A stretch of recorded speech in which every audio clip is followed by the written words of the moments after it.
Promising to mix folk, bluegrass, and a whole lot more into their show, Molly and the Mineshaft will be performing in the Dalles on Friday, May 12th. I got to meet some of the band, talk about their influences, their music, and I got some insight into how the band works. My name's Jim Drake. Stay tuned, and thanks for supporting Columbia Community Connection.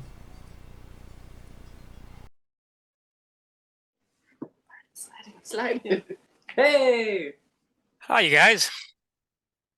Hi. How's it going? All right. How are you guys? We are doing well. Yeah. Nice. Well, hey, thanks a lot for taking the time out of your band practice to meet up with me here. I really appreciate that. Yeah, absolutely. Thanks for the invite. Yeah, you're welcome. So, Molly in the Mineshaft, you have to tell me, how did you come up with that band name? Yeah, so we kind of just stumbled across it. Trying to get 7 or 8 people to agree on something is a little tricky. And so it was kind of a process of elimination. But then after we settled on it, we Googled it to make sure we weren't stealing anything copyrighted, and found a heartwarming story about a cow named Molly who fell into a mine and had to get rescued. And so we kind of adopted that as our backstory. All right. Yeah. Yeah. Anything you want to add? Yeah, that sums it up pretty well. Well, Well, Jordan came up with the name, I think. Did I? Did you? I don't know. Yeah, I think you did. We had a long list of options and just kept crossing ones off that we. That was the one that resonated the most, I think, with us and with Yeah. the people we were playing for. So yeah. Yep. Oh, good. Yeah. Well, I kind of made a connection. There's a couple of Mollys in bluegrass, like Molly and Ten Brooks. Mhm. And Molly Tuttle. Yeah. Well, yeah, right. And then, but the Mineshaft, I thought maybe like Dark as a Dungeon or somewhere along those folk song All lines. right. Yeah. Well, good. Say, I looked up your 500 Miles song. The Proclaimers turned it into like a folk rock anthem kind of thing. And today you're taking that song and kind of making it into a fiddle tune Yeah. with words. And that's not unheard of. You know, a couple of like bluegrass fiddle tunes like Blackberry Blossom and Whiskey Before Breakfast, I think Red Haired Boy, they actually do have words, but you usually just hear it as a instrumental. So Sure. what brought you guys together to decide on this and to bring it into the direction where you're doing it now? Yeah, good question. You want to talk about that, Grace? I actually don't remember a ton about how it came to be, but if I'm remembering correctly what I do, it was mostly we just thought, hey, we love this song. We want to give it a try. We want to try and put our own spin on it. And Aaron Copland happens to sound pretty good with it. So Yeah. I think that was kind of how that came about. Yeah. Any other thoughts? Yeah, because I think the original fiddle tune that it's based on is called Bonaparte's Retreat. Mhm. And then Aaron Copland's Rodeo, I guess kind of sampled that or borrowed from that. Yeah. And yeah, we just like taking new songs and old songs and sticking them together and doing some experiments like that. Right. Yeah, but we love old songs, we love new songs. We're just like experimenting with things like that. But it sounds like you have some music background yourself, Jim. Yeah. I'm a guitar player. I got some mandolin going on, and yeah, I understand band practices and all that. Now you guys are 8 pieces? 7, I think right? 7 currently. 7 yeah. piece? Yeah. Yeah. Our former bass player moved to South Carolina Oh, Last year? Yeah. last year. okay. So we've consolidated a bit, and Lucy has taken up the mantle there, but she's doing great. Nice. Nice. Yeah. And you guys are based in Utah? Yeah. Yeah. Right. Yeah. We all met while we were going to school at BYU and kind of stuck around. Mm-hmm. Since. Yeah. How long has the band been together? In some way, shape, or form, it'll be 11 years this year. Yeah. So. Wow, people 11 years. I did not know that. Kind of cycled through, as life changes came about, but yeah, in some entity, always been around for a while. Yeah, great. Okay. Hey, I noticed you guys put the minor swing into a song of yours. So you're starting to put some gypsy jazz stuff in there. How's that going? It's going well. Yeah, we try not to just limit ourselves to one genre necessarily. And just try to do what we think is fun and what sounds fun together. And oh, good. A lot of it is we like this thing, we like this thing. Let's make this new thing that we like too. Yeah. Sorry, that was not very eloquent, but It was great. it's kind of the thought process. Yeah, I would say our sound is very eclectic. So we can play a set of 15 songs, and there's jazz in there, there's bluegrass, there's pop, just everything. And every song I feel like is very unique.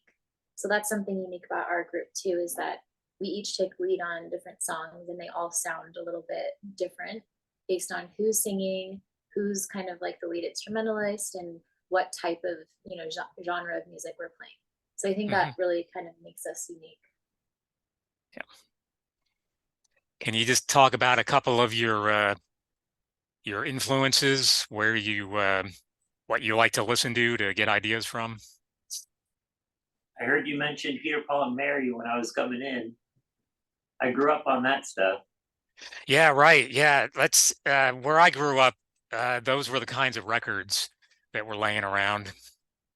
Yeah, that and Joni Mitchell. Those are like the big at our house. Yeah, nice. I would say personally, one of my biggest influences is Alison Krauss. Oh yeah, Nickel Creek. I grew up listening to them as like a young child, and that was what really grew my love for like bluegrass and folk music. Yeah. Yeah, and I loved listening to like Tony Rice, some of his like flat picking guitar. Even though I'm a banjo player, like I love listening to Tony Rice's solos. Yeah. Yeah, who doesn't? Rest in peace, Tony. Yeah. Yeah. Cool. So guys, tell us about the show. You're coming to the Gorge. You're coming to the Dalles. What can we expect at a Molly and the Mineshaft show? Kind of what we've been saying, there's going to be a wide range of sounds and styles, but a lot of high energy mashups and things like that. We are all bandmates, but we're also all very good close friends, and so we enjoy sharing the stage with each other. We enjoy being able to bring music to a new group of people, so we're excited to come, and we hope that translates to the audience. Yeah, so we'll be doing a show earlier in the day for Homeschool? Yeah, for homeschool kids and their families for the area. Just kind of an educational pre-show, I guess, in the late morning, early afternoon, and then just regular concert. We'll be playing for about 90 minutes, and a good variety of everything from Aaron Copland to Lady Gaga and everything in between.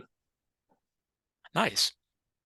Well, yeah, I guess you guys have connected with the Mid-Columbia Concert Association, and they bring in several bands over the year, and I'm glad they found out about you guys and got you on the list. Us too. We're excited to be a part of it. Good. Yeah, we got connected originally at a booking conference in Boise called Arts Northwest. back in 2019, right before the pandemic. And so it's fun to be circling back to some of these connections we made about 4 years ago. Was that 4 Right. years ago? Yeah. Oh my gosh, Yeah. time flies. So Yeah. So Jim, what's your connection with the Dalles and with the Columbia Concert Association? Oh, yeah. I was with the local paper for like 20 years, and I had a entertainment column for about half that time, and now I do an entertainment column for the Columbia Community Connections website.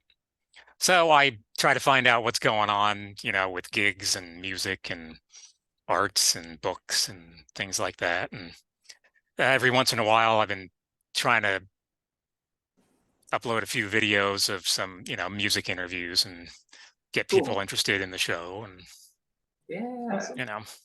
make you more awesome. famous. Sounds great. We'll take all the help we can get. Yeah, you bet. Yeah.